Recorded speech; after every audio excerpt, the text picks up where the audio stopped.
का? त्यांनी उत्तर दिलं, काय दिलं असेल उत्तर त्यांनी? हो, मीच कोण आहे? बोला, मीच स्वामी विवेकानंद आहे. यावर पुन्हा त्या साधूंनी काय केलं पहा, की पुन्हा प्रश्न केला की या ठिकाणी तुम्ही या नदीच्या तीरावर बसून काय करत आहात?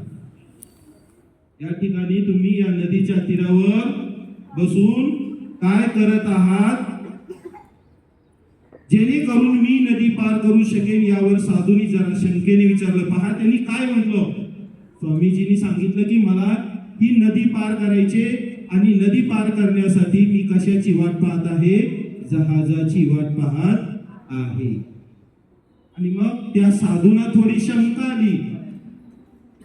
साधूंना काय शंका आली पहा, की त्यांनी स्वामीजींना पुन्हा विचारलं की तुम्ही एवढे मोठे साधू आहात आणि तुम्हाला नदी पार करायची आहे आणि तुम्ही जहाजाची वाट पाहत बसले आहात. हा विचारला त्या साधूंनी की तुम्ही तर ज्ञानी आहात, तुम्ही पंडित आहात, तुम्ही महापुरुष आहात आणि तुम्हाला नदी पार करायची आणि नदी पूर्ण पलीकडे जाण्यासाठी तुम्ही काय करत आहात? या जहाजाची वाट पाहत आहात का? असं त्या साधूंनी त्यांना काय केलं? विचारलं.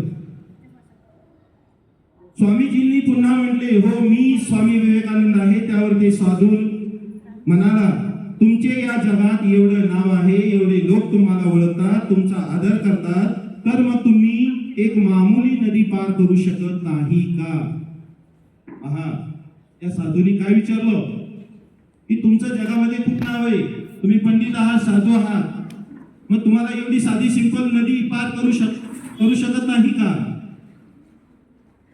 मग त्या ठिकाणी काय झालं की स्वामीजींनी त्या साधूला जवळ बोलवलं आणि जवळ बोलवल्यानंतर तेवढ्यामध्ये त्या ठिकाणी त्या नदीमध्ये जहाज आलं आणि त्या दोघांनी त्या जहाजेमध्ये बसले आणि बसल्यानंतर बसायच्या अगोदर त्यांनी काय केलं पहा, की स्वामीजी त्या ठिकाणी त्यांनी बोलवलं आणि बोलवल्यानंतर त्या साधूंना थोडं वाटलं की साधू महाराज, मी सुद्धा खूप ज्ञानी आहे, मी 15 वर्ष काय केलं? ज्ञान प्राप्त केलं, परंतु मला कोणीही ओळखत नाही किंवा मला कोणीही पंडित म्हणत नाही.